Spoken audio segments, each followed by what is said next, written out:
What is up, everyone? Welcome back to the channel. If this is your first time here, welcome in. I really hope you enjoy the content.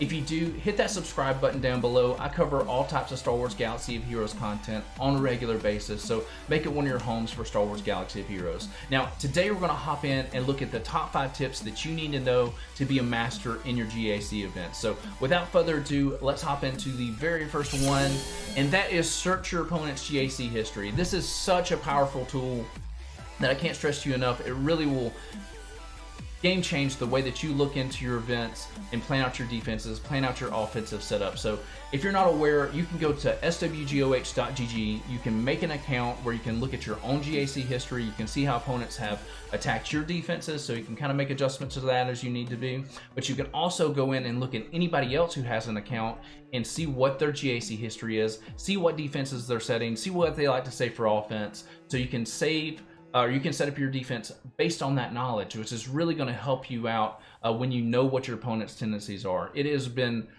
game-changing for me as I plan out every GAC defense. I look in and see if I've got an opponent who has an account there, and if they do, I go through extensively on their GAC defenses so I can figure out the teams that I need to bring to counter what they have. So if you're not doing this, add it into your game. I think it will be game-changing for you going forward in your GAC events. All right, tip number 4, keep your roster lean. All right, so I'm going to give you guys a prime example of this with some of our favorite Star Wars Galaxy of Heroes content creators roster. So look at 2 different ones. So Cups Van Han, for example, he's somebody that I would say has really done a great job of keeping his roster lean. And what I mean by keeping his roster lean is he has invested in teams that are really good for GAC, and he's been really GAC minded in the characters that he farms up without putting any investment into teams that aren't, or teams and characters that aren't good for GAC. So when I look at his streams and I watch his videos, when it comes to GAC, he wins a lot of those because he has been very smart with the way that he's spent his galactic power by leveling up characters. Now, somebody who does more passion projects, like an Urzatron, I've seen him lose quite often because his GAC has popped up so high because he has stuff like Relic Jawas that is something that, yeah, it's really fun to see and really fun to watch. And shout out to Urz, best GA streams out there. I really, really love them. But when you've got Relic Jawas, sometimes you get up against teams or other players who have really high GPs as well, who may have been really lean with their rosters, and it really kind of hurts him getting those wins when a Relic Jawas is going up against a full-on Relic Gas team or Relic GG team, those types of things. So be smart with your rosters. If you're really wanting to be competitive in GAC, make sure you're going after the teams that perform well in GAC, and then leave some of that other stuff to the wayside and maybe do that later on. But you're really going to want to focus on just those teams that are really solid for your GAC events.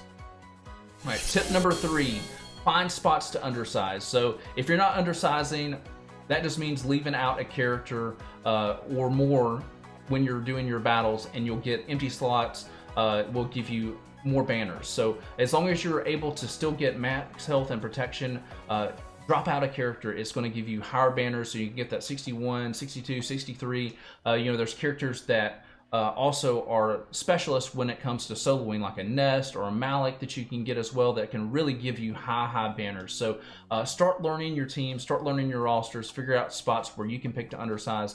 This goes back to searching opponents' GAC histories as well. You can pick and choose and start bringing characters that you know that can go against their defenses and undersize and get you those higher banners. So tip number 2, plan out your division jump. So this is one that I don't see anybody ever mentioning, but it's worked out really, really solid for me.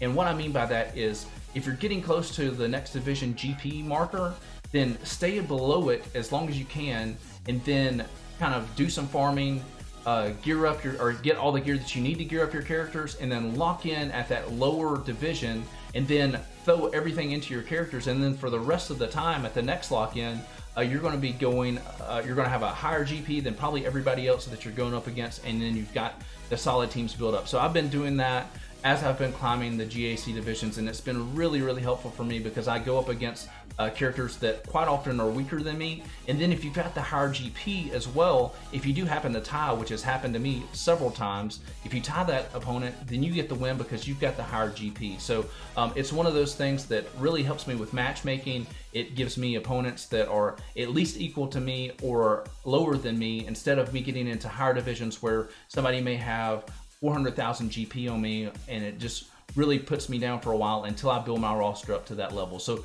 be smart when you're doing your division jumps. I really think it'll make a difference for you as you make the climb up to higher divisions. All right, last but not least, know your rosters. So make sure as you're building these teams or going after teams that specialize for GAC, that you, one, know all their moves, know all their bonuses that can really help you out, but know the teams that they counter, so you're able to figure out those undersized spots, and then just being able to have an idea of what you're doing with every team and having counters for it. There's some great websites out there, but if you don't know what your teams are capable of, you may use the wrong team at the wrong spot against and really hamper yourself down. So make sure as you're developing these teams, you can watch other people's streams, you can see how they're used. There's websites out there that let you know what the counters are. So plan out your rosters. Plan out the teams that you're going after, and then know what they're good against, know how to get max banners out of them, know how to get that protection and health recovery for each team that you're doing. And if it's a team that doesn't do well with max health or max protection and health recovery, like for example, like General Grievous George, everybody throws him on defense because he takes so many banners away. That's not a team that you want to say for offense.